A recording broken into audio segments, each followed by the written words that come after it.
오늘 하나님 주신 말씀은 이사야서 66장 1절에서 2절 말씀입니다. 이사야 66장 1절에서 2절 말씀 우리 함께 읽겠습니다. 여호와께서 이와 같이 말씀하시되 하늘은 나의 보좌요 땅은 나의 발판이니 너희가 나를 위하여 무슨 집을 지으랴. 내가 안식할 처소가 어디랴. 나 여호와가 말하노라. 내 손이 이 모든 것을 지었으므로 그들이 생겼느니라. 무릇 마음이 가난하고 심령에 통회하며 내 말을 듣고 떠는 자는 그 사람은 내가 돌보려니와. 아멘. 할렐루야. 오늘 특별 저녁 기도 집회에 모인 저와 우리 모두에게 하나님의 크신 은혜가 임하기를 간절히 기도합니다. 그리고 성령님의 특별한 만져주심이 있기를 예수 그리스도의 이름으로 축복합니다.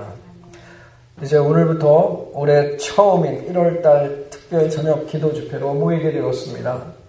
올해로 처음 시작하는 달이라 그렇다 보니까 한 해를 시작하면서 어떤 마음으로 시작을 하면 좋을까 하는 그 마음으로 기도를 드렸습니다. 여러 가지 마음을 가지고 기도하는 가운데 하나님의 시선, 이 하나님의 시선에 대한 마음을 주셨습니다. 하나님의 시선이 가는 곳에 우리의 시선도 함께 가면 좋겠다라는 그 마음을 주셨습니다. 그러니 하나님의 시선이 가 있는 곳에 더욱 귀를 기울이며 말씀을 들으면 좋겠습니다. 오늘은 그 첫 번째 시간으로 이사야 66장 1절에서 2절의 말씀으로 하나님께서 보시는 사람의 특징이라는 제목으로 하나님의 말씀을 전하겠습니다. 보통은 사람들이 새해를 시작하게 되면 마음들이 많이 바빠집니다.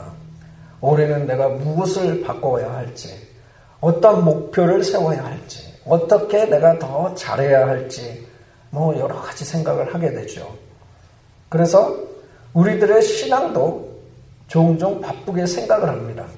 무엇을 하면 하나님이 기뻐하실까? 어떻게 해야 하나님께 더 잘하고 인정을 받을 수 있을까?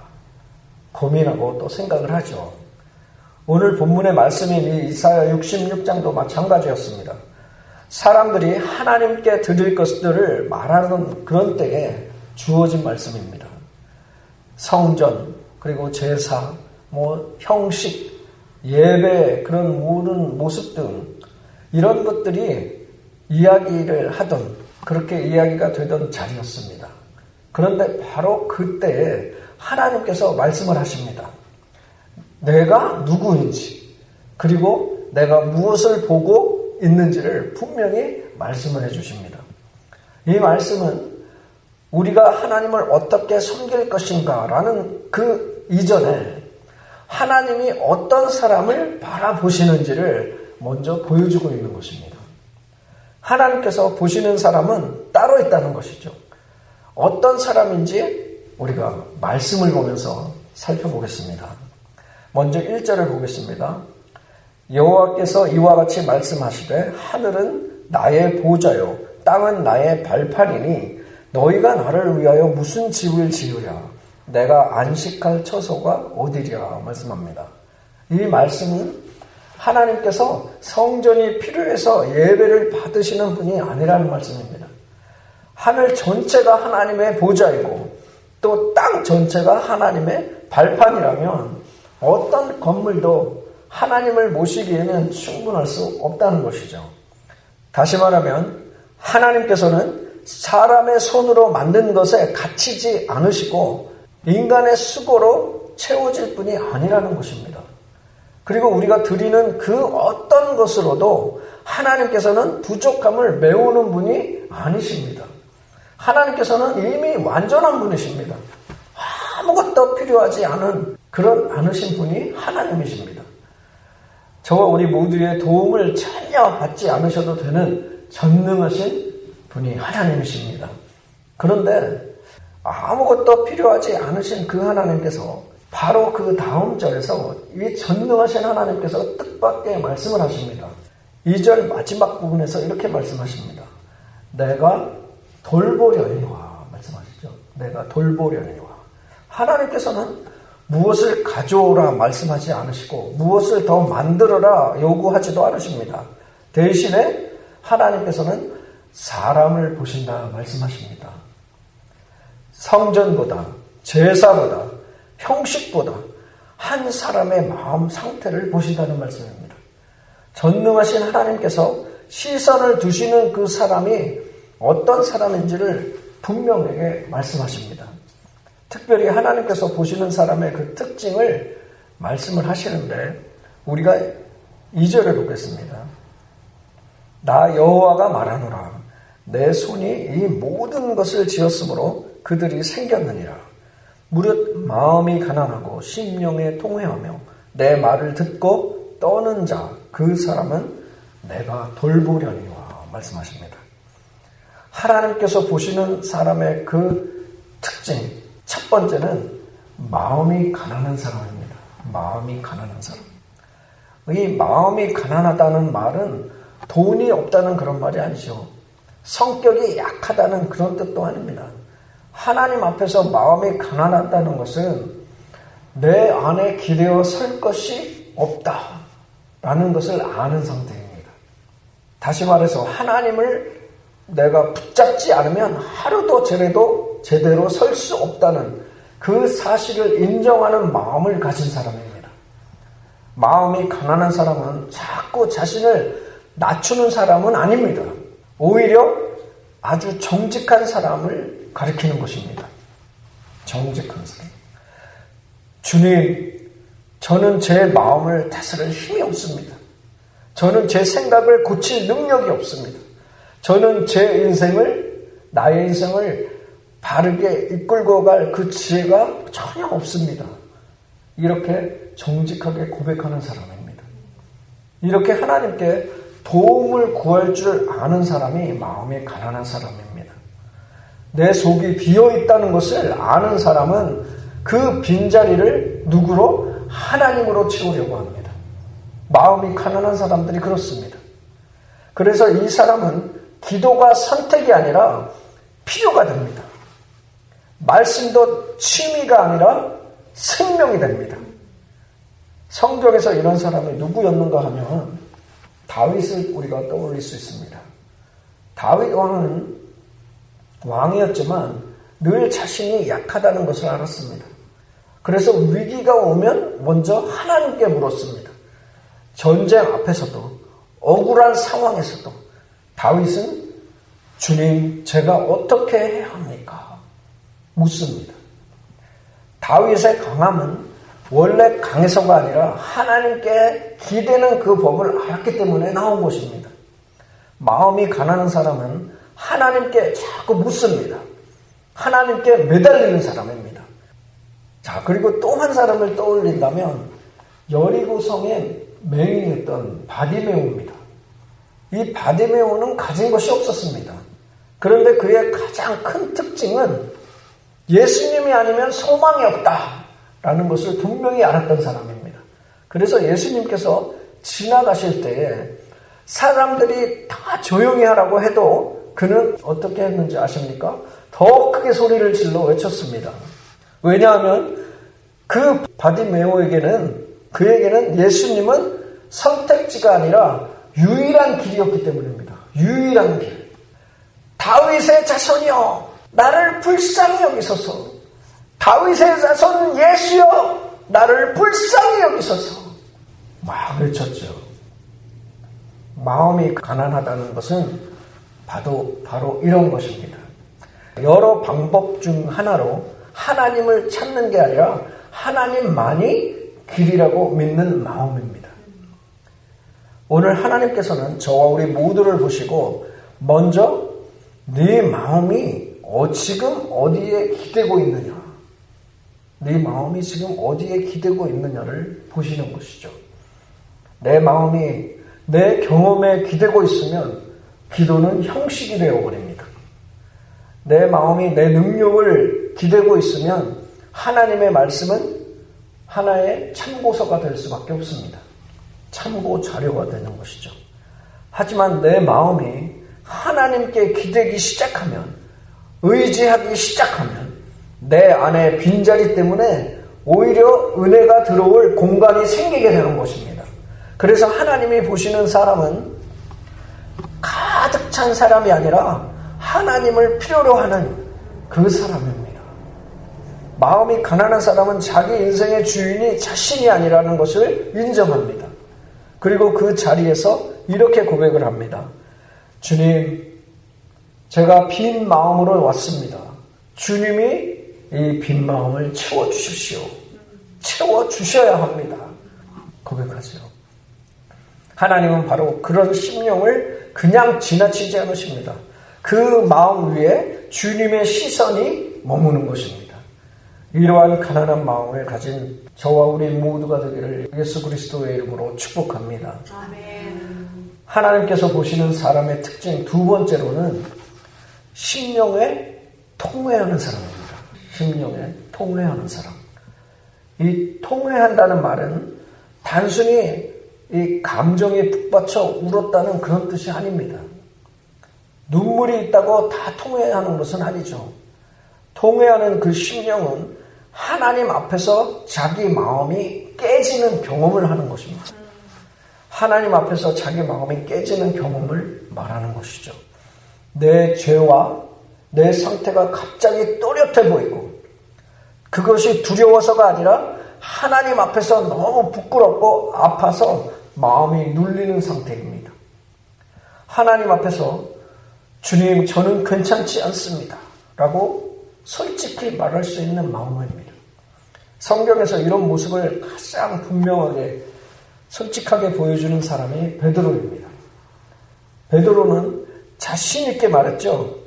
주님과 함께 내가 죽을지언정 주님을 부인하지 않겠습니다. 그런데 현실 앞에서 그는 예수님을 3번을 부인하게 됩니다. 그리고 닭이 울 때에 베드로는 그 주님이 하신 말씀을 떠올립니다. 그 순간 베드로는 변명하지 않았습니다. 제가 어쩔 수 없었습니다 라고 말도 하지 않았습니다. 그는 밖으로 뛰쳐나가서 심히 통곡했습니다. 그 눈물은 체면이 무너진 눈물이기도 했지만 더 깊은 뜻은 이겁니다. 주님, 제가 제 자신을 몰랐습니다. 제가 이렇게 약한 사람인 줄 몰랐습니다. 라는 그 고백입니다. 통회는 바로 이런 마음의 자리에서 시작되는 것이죠. 자기 죄를 포장하지 않고 하나님 앞에 드러내는 자리입니다. 또 다른 예를 들어보면 탕자 예입니다. 돌아온 탕자. 그는 먼 나라로 가서 다 모든 것을 잃고 돼지가 먹는 그 주염 열매를 부러워하는 그런 자리까지 내려갑니다.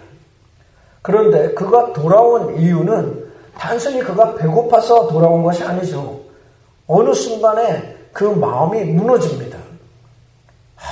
내가 아버지께 죄를 지었구나 하고 통회를 합니다.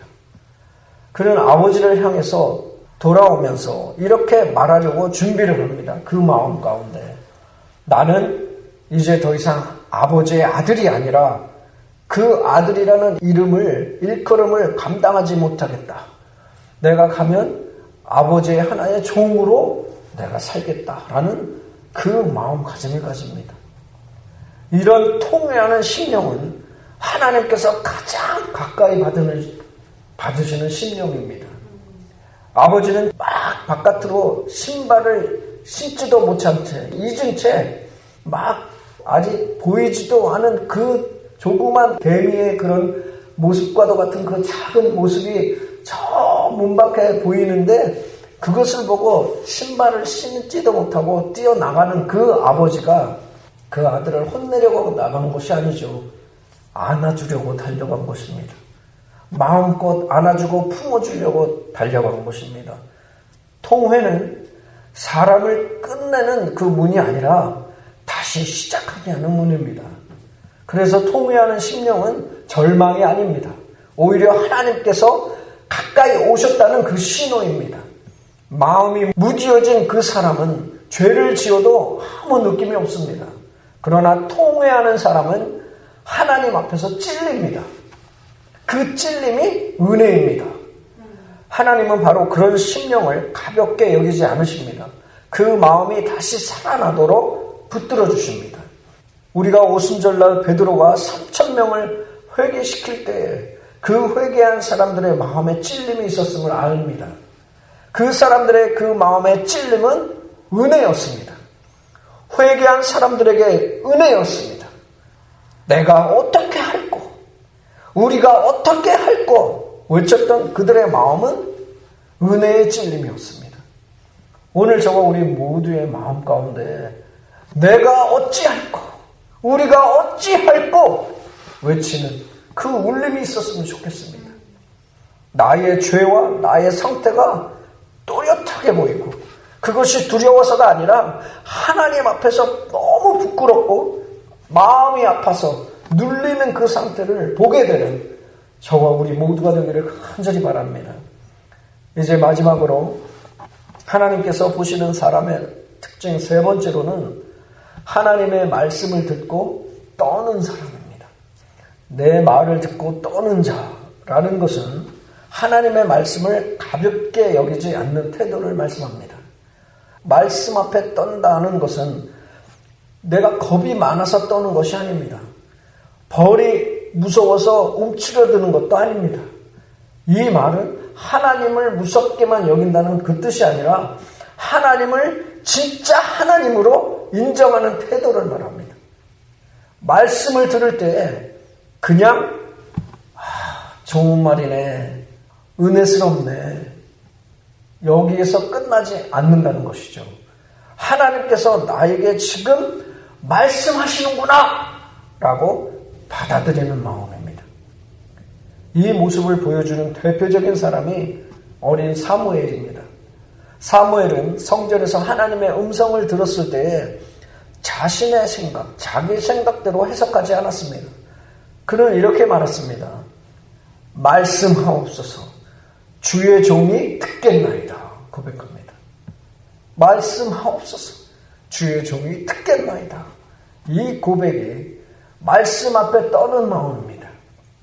주님이 하시는 말씀을 내 수준에 맞춰 깎지 않고 내 기분에 맞게 고르지 않고 듣는 사람의 자리로 내려가는 것입니다. 하나님의 말씀에 그 말씀을 듣는 자리로 내려가는 것. 이것은 하나님께서 말씀을 하시면 내 삶이 움직여야 한다는 것을 아는 태도입니다. 또 다른 예로 요시야 왕을 들 수 있습니다. 율법책이 발견되고 하나님의 말씀이 읽히는 그 순간에 이 요시야 왕은 그것을 가볍게 넘기지 않았습니다. 그는 옷을 찢고 마음을 흔들었습니다. 그가 떨었던 것은 겁을 먹어서가 아니라 하나님의 말씀의 그 무게를 알았기 때문입니다. 그는 그럼 우리도 예배를 더 드리자. 더 예배를 드려서 주님을 기쁘시게 하자라고 끝내지 않았습니다. 말씀을 들은 뒤에 그의 삶의 방향이 바뀌었습니다. 삶의 방향을 바꿉니다. 우상을 제거하고 무너진 것을 정리하고 다시 언약을 세웁니다. 말씀 앞에 떠는 사람은 감정이 잠깐 뜨거워지는 그런 사람이 아니라 들은 말씀을 따라 발걸음을 한 걸음씩 옮기는 사람입니다. 말씀을 들을 때 제일 무서운 상태는 익숙함과 여유입니다.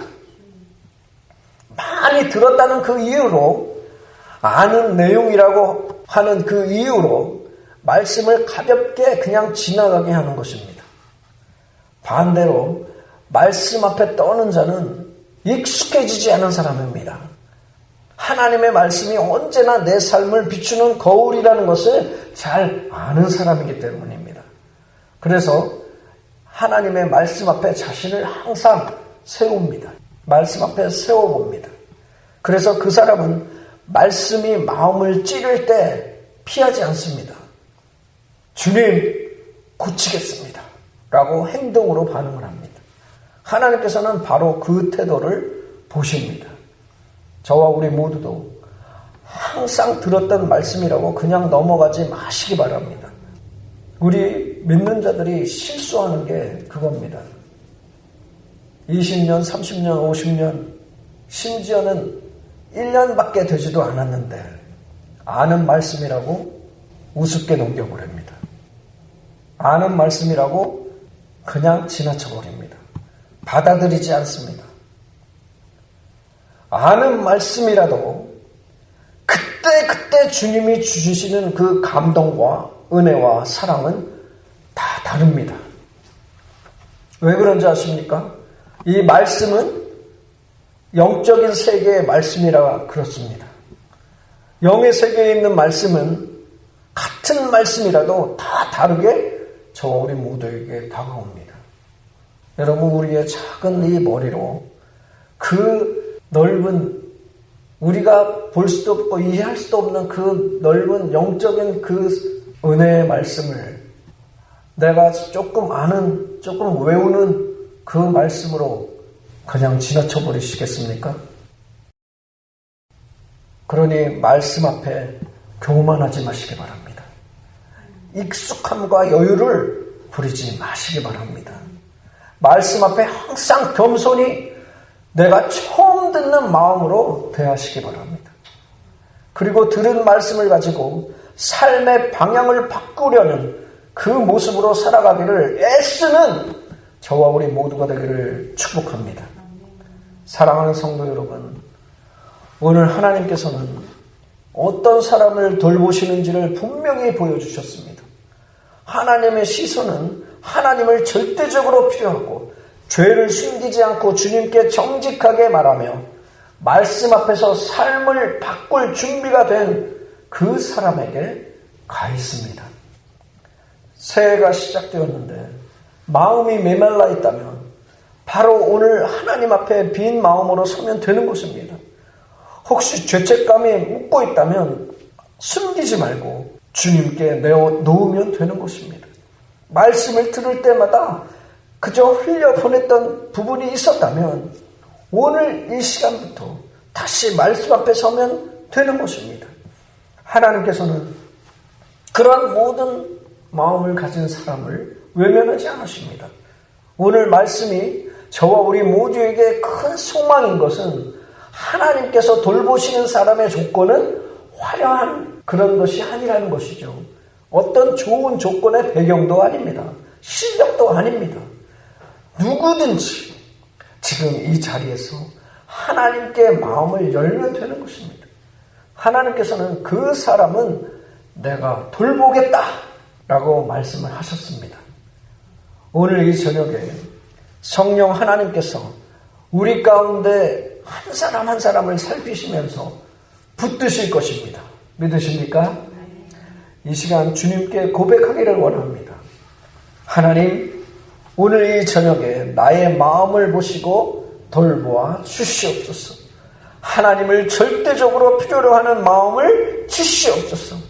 회개할 수 있는 심령을 주시옵소서.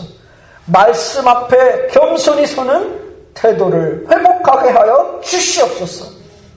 이 한 해 하나님의 시선이 저에게 머물게 하시고 그 시선이 제 눈이 되게 하여 주옵소서. 죽어있는 그 한 영혼을 살리는 주님의 손에 저를 붙잡아 사용하여 주옵소서. 고백하는 것입니다. 바디메오가 소리쳤죠. 오늘 우리가 기도할 때에 다윗의 자손 예수여, 나를 불쌍히 여겨 주옵소서. 다윗의 자손 예수여, 나를 불쌍히 여겨 주옵소서 외치며 나아가기를 원합니다. 이 고백을 시작으로 한 해를 주님께 붙들린 삶을 살아가는 저와 우리 모두가 되기를 예수 그리스도의 이름으로 축원합니다.